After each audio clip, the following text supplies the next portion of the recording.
Kisah inspiratif bersama Hanif Al-Qadri. Kisah cinta romantis Ali dan Fatimah. Ada rahasia terdalam di hati Ali yang tidak dikisahkan pada siapapun. Fatimah, iya, karib kecilnya, putri tersayang dari sang nabi yang adalah sepupunya itu, sungguh telah mempesonainya. Kesantunan ibadahnya, kecekatan kerjanya, juga parasnya. Lihatlah gadis itu.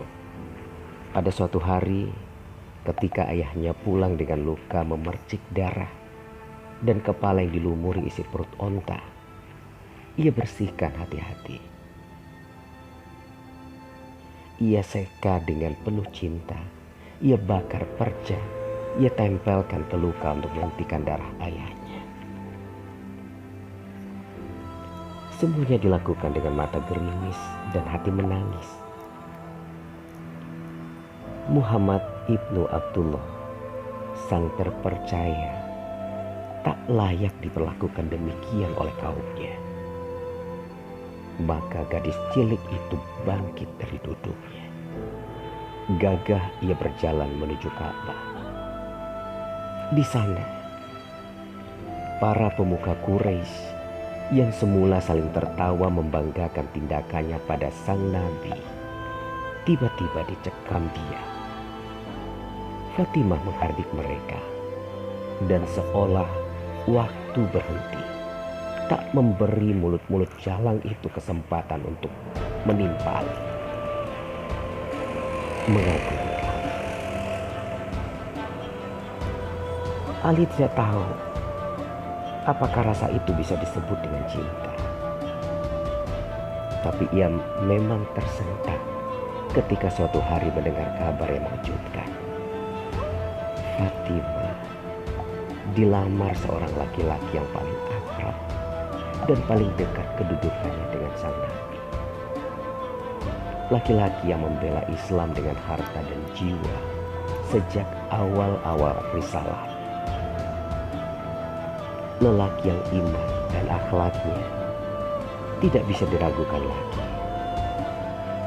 Dialah Abu Bakar As-Siddiq radhiyallahu anhu.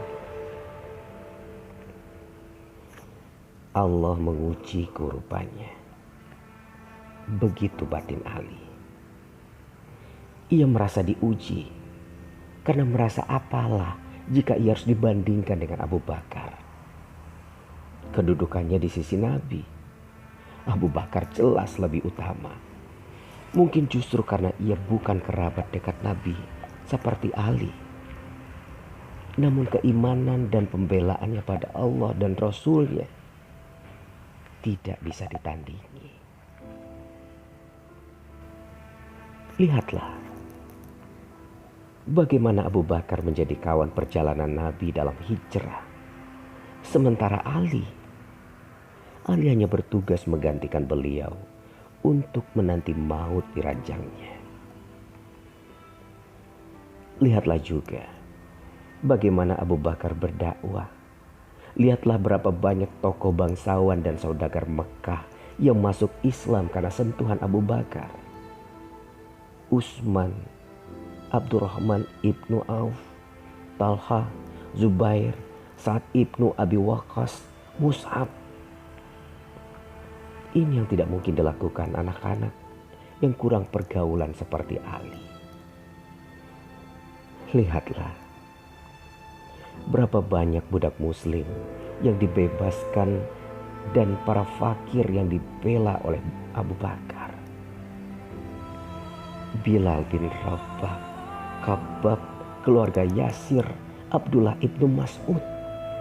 Dan siapa budak yang dibebaskan oleh Ali? Dari sisi finansial, Abu Bakar As-Siddiq, sang saudagar, insya Allah lebih bisa membahagiakan Fatimah. Demikian batin Ali. Ali hanyalah pemuda miskin dari keluarga yang tidak punya. Inilah persaudaraan dan cinta, gumam Ali kemudian. Aku mengutamakan Abu Bakar atas diriku. Aku mengutamakan kebahagiaan Fatimah atas cinta dan perasaanku. Cinta tidak pernah meminta untuk menanti. Ia mengambil kesempatan atau mempersilahkan. Ia adalah keberanian atau justru pengorbanan. Beberapa waktu berlalu. Ternyata Allah menumbuhkan kembali tunas harap di hatinya yang sempat hampir lagi. Lamaran Abu Bakar ditolak dan Ali terus menjaga semangatnya untuk mempersiapkan diri. Ujian itu rupanya belum berakhir. Setelah Abu Bakar mundur, datanglah melamar Fatimah seorang laki-laki lain yang gagah dan perkasa. Seorang laki-laki yang sejak masuk Islamnya membuat kaum muslimin berani tegak mengangkat muka. Seorang laki-laki membuat syaitan berlari ketakutan dan musuh-musuh Allah bertekuk lutut. Dialah Umar ibnu Al-Khattab. Iya, Al-Faruq, sang pemisah kebenaran dan kebatilan itu, juga datang melamar Fatimah. Umar memang masuk Islam belakangan, sekitar 3 tahun setelah Ali dan Abu Bakar. Tapi siapa menyaksikan ketulusannya? Siapa yang menyaksikan kecerdasannya untuk mengejar pemahaman?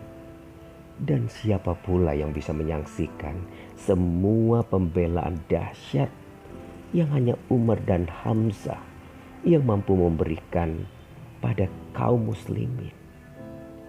Dan lebih dari itu, Ali mendengar sendiri betapa seringnya Nabi berkata, "Aku datang bersama Abu Bakar dan Umar. Aku keluar bersama Abu Bakar dan Umar. Aku bersama Abu Bakar dan Umar dan masuk kemana-mana bersama Abu Bakar dan Umar."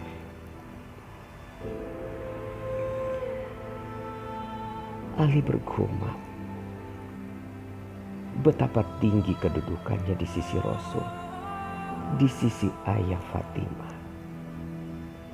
Lalu coba bandingkan bagaimana ia berhijrah dan bagaimana Umar melakukannya. Ali menyusul sang Nabi dengan sembunyi-sembunyi dalam kejaran musuh yang frustasi karena tidak menemukan beliau Sallallahu Alaihi Wasallam. Maka ia hanya berani berjalan di kelam malam. Selebihnya, di siang hari dia mencari bayang-bayang gundukan bukit pasir, menanti dan hanya bersembunyi. Umar telah berangkat sebelumnya. Ia tawaf 7 kali lalu naik ke atas Ka'bah. "Wahai Quraisy," katanya, "hari ini putra Al-Khattab akan berhijrah. Barang siapa yang ingin istrinya menjanda, anaknya menjadi yatim, atau ibunya berkabung tanpa henti, silahkan hadang Umar di balik bukit ini." Iya, Umar adalah laki-laki pemberani. Ali sekali lagi sadar, dinilai dari semua segi dalam pandangan orang banyak. Dia adalah pemuda yang sama sekali belum siap untuk menikah. Apalagi menikahi Fatimah binti Rasulullah. Tidak. Umar jauh lebih layak. Dan Ali ridho. Cinta tidak pernah meminta untuk menanti. Ia mengambil kesempatan.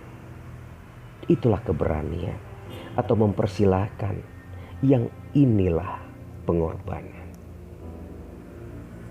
Maka Ali bingung ketika kabar itu meruyak. Lamaran Umar juga ditolak. Menantu macam apa kiranya yang dikehendaki oleh Nabi? Yang seperti Utsman sang miliarder kah yang telah menikahi Ruqayyah binti Rasulullah. Yang seperti Abdul As ibnu Robika, saudagar Quraisy itu, suami Zainab binti Rasulullah. Dua menantu Rasulullah itu sungguh membuatnya hilang kepercayaan diri. Di antara muhajirin, hanya Abdurrahman ibnu Auf yang setara dengan mereka. Atau justru Nabi ingin mengambil menantu dari Ansar untuk mengeratkan kekerabatan dengan mereka. Sa'ad ibnu Mu'adzkah, sang pemimpin Aus yang tampan dan elegan itu? Atau Sa'ad ibnu Ubaidah, pemimpin Khazraj yang lincah penuh semangat itu? Ali terus saja berpikir tentang itu. Tapi mengapa bukan engkau yang mencoba, kawan? Kalimat teman-teman Ansarnya itu membangunkan lamunan Ali. Mengapa engkau tidak mencoba melamar Fatimah? Aku punya firasat, engkaulah yang sebenarnya ditunggu-tunggu baginda Nabi. Aku tanyanya tidak yakin dan tidak percaya diri. Iya, engkau wahai saudaraku. Aku hanya pemuda miskin. Apa yang bisa kuandalkan? Kami di belakangmu, kawan. Semoga Allah menolongmu. Demikian teman-temannya memberikan dorongan dan motivasi. Ali pun menghadap sang Nabi. Maka dengan memberanikan diri, disampaikannya keinginannya untuk menikahi Fatimah. Iya, menikahi putri baginda Rasulullah. Ia tahu secara ekonomi tidak ada yang menjanjikan pada dirinya.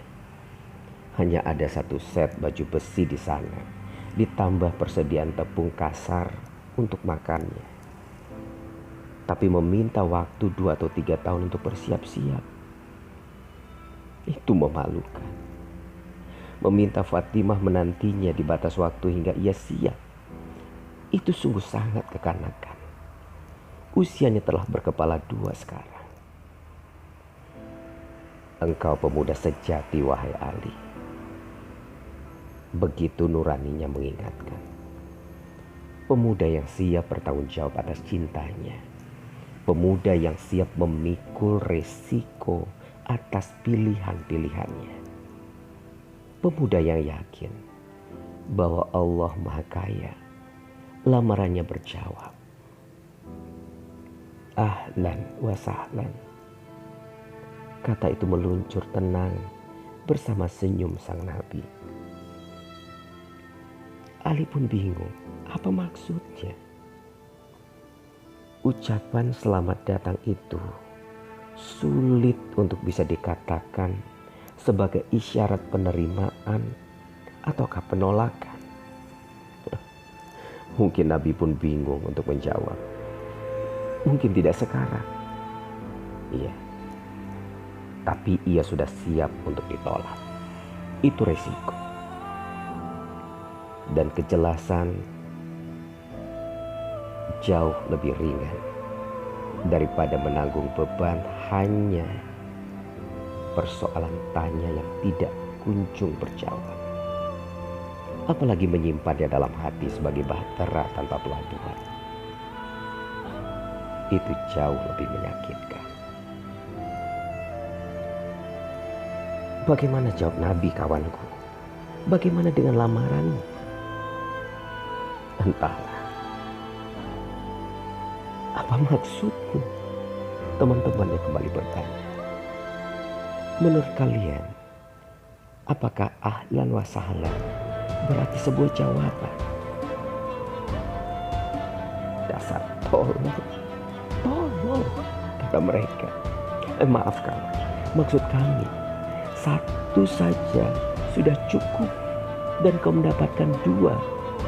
Ahlan saja sudah berarti iya, sahlan juga.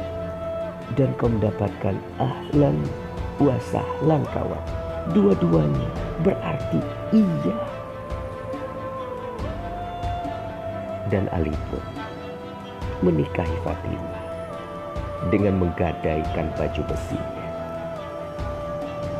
Dengan rumah yang semula ingin disumbangkan ke kawan-kawannya. Tapi Nabi berkeras agar ia membayar cicilannya. Itu hutang. Dengan keberanian untuk mengorbankan cintanya bagi Abu Bakar, bagi Utsman, dan bagi Umar, dan Fatimah. Dengan keberanian untuk menikah. Sekarang bukan janji-janji dan nanti-nanti. Ali adalah bukti gentleman sejati. Tidak heran kalau pemuda Arab kemudian memiliki yel-yel sendiri setelah Ali. La fatan illa aliyan. Tak ada pemuda kecuali Ali. Inilah jalan cinta para pejuang. Jalan yang mempertemukan cinta dan semua perasaan dengan tanggung jawab. Dan di sini cinta tidak pernah meminta untuk menanti. Seperti Ali, ia mempersilahkan atau mengambil kesempatan. Yang pertama adalah pengorbanan, yang kedua adalah keberanian. Dan ternyata tak kurang juga yang dilakukan oleh putri sang Nabi. Dalam satu riwayat dikisahkan bahwa suatu hari setelah mereka menikah, Fatimah berkata kepada Ali, "Maafkan aku, karena sebelum menikah denganmu, aku pernah satu kali jatuh cinta pada seorang pemuda." Ali terkejut dan berkata, "Kalau begitu, mengapa engkau mau menikah denganku? Dan siapakah pemuda yang beruntung itu?" Sambil tersenyum, Fatimah berkata, "Iya, karena pemuda itu adalah dirimu, wahai suamiku." Ini merupakan sisi romantis dari hubungan mereka berdua. Kemudian Nabi Shallallahu Alaihi Wasallam bersabda, "Sesungguhnya Allah Azza wa Jalla memerintahkan aku untuk menikahkan Fatimah putri Khadijah dengan Ali bin Abi Thalib. Maka saksikanlah, sesungguhnya aku telah menikahkannya dengan mas kawin 400 fiddah dalam nilai perak." Demikian kisah inspiratif bersama Hanif Al-Qadri hari ini. Tunggu kisah inspiratif lainnya di channel ini. Sampai jumpa.